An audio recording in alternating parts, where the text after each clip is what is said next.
Good morning, children. Again, today we are dealing with the chapter number 4, Ecosystem. This is a lecture for class 8. This is lecture number 4. Now in the previous lecture, children, we had studied about the interdependence between organisms. Okay, we have studied how organisms, they are interdependent. In that we have studied about symbiosis, parasitism and predation.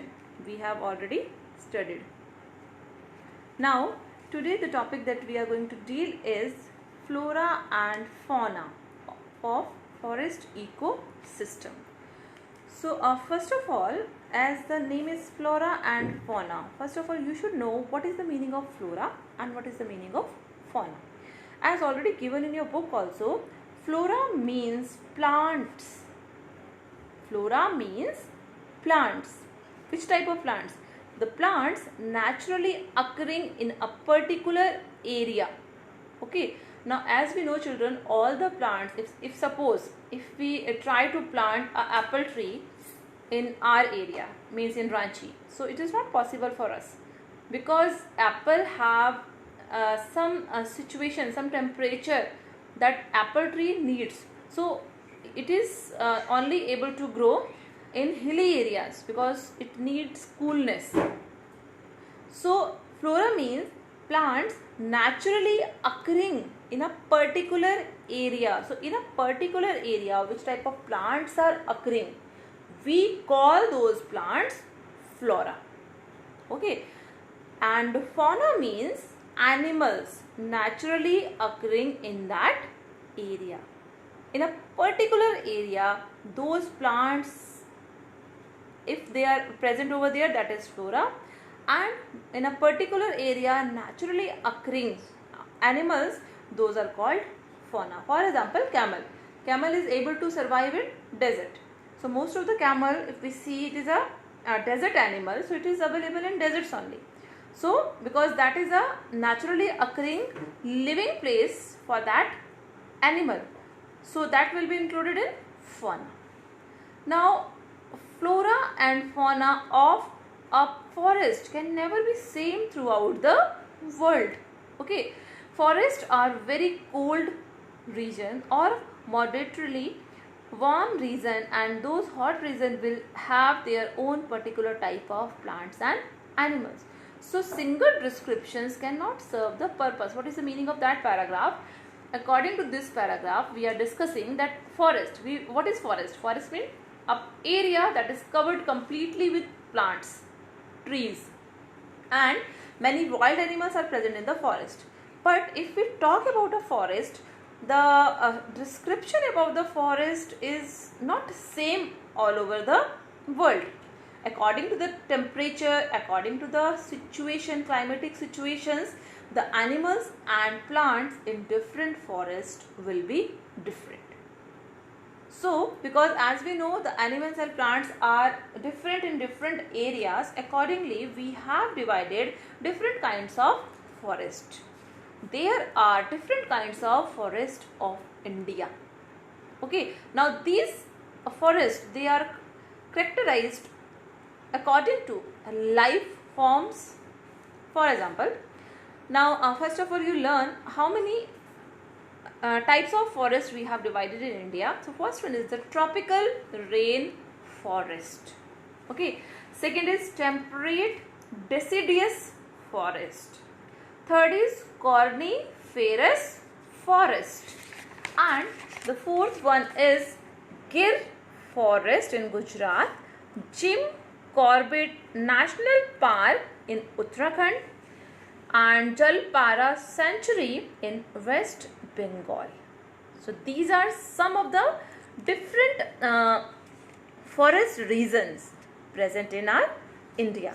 Now as I told you, flora and fauna. Now we are going to discuss which type of plants and which type of animals are present in those forests. So first is the tropical rain forest. So tropical rain forest, where these forests are located? The question is where these forests are located. So these are on western coast of India and northeast Himalayas. Okay, that you have to learn. Now, which type of flora means plants are present there? Evergreen trees, bamboos, ferns and shrubs are present in tropical rainforest. That also you have to learn, children. Now, the second is fauna. Which type of animals will be available in such type of regions? So, jungle cats, leopards, monkeys, flying squirrels, snakes, centipedes, millipedes, many insects, snails, etc. are available in those forests. Second is temperate deciduous forest. So, where these are found? These are found in east coast of India. Which type of plants are available? Teak. Teak is a plant which is used to make furniture. Sandalwood. Sal. Sal is also a plant that is used to make furniture. So these are available in those temperate deciduous forest. And fauna, the moth, beetles, deer, wolves, fox, etc. are available in those forests. The third one is coniferous forest. Now in coniferous forest, such as those found in the Himalayas at an altitude above 1700 to 3000 meter. Okay, altitude means height. So they are found above the height of 1700 to 3000 meters. Now which type of plants are present? Fir and pine trees. And animals, these are squirrel, deer, goat, wolf. Some birds like robin and sparrow are available in those areas. Now the third type that we are going to discuss now is, let us study some particular forest of India. These are some particular forest, park and sanctuary. Okay, so first one is the Gir forest. Gir forest is available, where it is? It is in Gujarat. Which type of plants are present? Large shady trees such as peepal, acacia, neem. Some of the wild bushes and grasses are also available in Gir forest. And animals like bear, dog, cat, rat, rabbit, crows, kite, vulture and most of the significant animal, the lion, is available in Gir forest. Now Jim Corbett National Park. It is in Uttarakhand. So plants like pine trees, shrubs, grasses are present in those forests, and animals like tiger is present in Jim Corbett National Park. Now next is the Jalatpara Sanctuary in West Bengal. So mostly various kind of trees included banyan tree, various kind of animals, birds, especially rhinoceros, they are available in those sanctuaries. Now the next topic is risk to ecosystem. Now risk to ecosystem means risk. Risk means, children, as we have studied, there are many type of plants, there are many type of animals. So when plants and animals are available, so those plants and animals, they are dependent on each other. So what is the risk? Now plants and animals, when both are present, they are making our environment. But as we know, because of the increase in population, because of the increase in industries, what the people do? Because of the increase in population, the people are in the habit of cutting trees, and every person want job. So for that, people, they are growing more and more industries. Every person want vehicle at their home. Every person want their own houses. So what we are doing? We are just destroying our ecosystem. Now, if we want to build a house, for that we need space. If we need a space, we cut trees. If we want to build an industry, so for industry also we need some space, we have to cut trees. Same way, when the population is increasing, every person want big houses. They want space to live. So for that, to build a house, we cut trees. When we are cutting trees, so we are destroying, it means we are destroying the forest. And in the forest, many animals also survive. So if we are cutting the forest, we are cutting trees, we are destroying our trees, as well as we are taking the shelter of those animals. So ultimately we are destroying our ecosystem. So when a lot of trees we cut, it creates an imbalance in nature. So as it is given in your book also, with the increased industrialization, the scientific approach to our life, the natural resources and rich natural heritage which were being preserved for centuries have begun dwindling greatly. Dwindling means it is going to decrease. Any kind of imbalance in nature result into severe danger to our ecosystem. Its treatment with nature has posed many serious challenges and problems, like if we cut a lot of trees, there will be a climatic change, vector borne diseases, many type of diseases start in that particular area, decay of wildlife and resources, and food and water shortage today. Exploitation of natural resources prevalent all over the world erupted into severe ecological degradation, which is definitely the biggest threat to proper functioning of the ecosystem. So what we have understood, if we cut the trees, if we destroy the ecosystem, first is the climatic change occur, many type of vector borne diseases occur, there will be a decay of wildlife and resources, food and water. Now there will be a shortage of food everywhere, because many of the plants many of the animals they are dependent on herbivores. They are dependent on plants. Now the ecological degradation will be there. So that is the risk in ecosystem.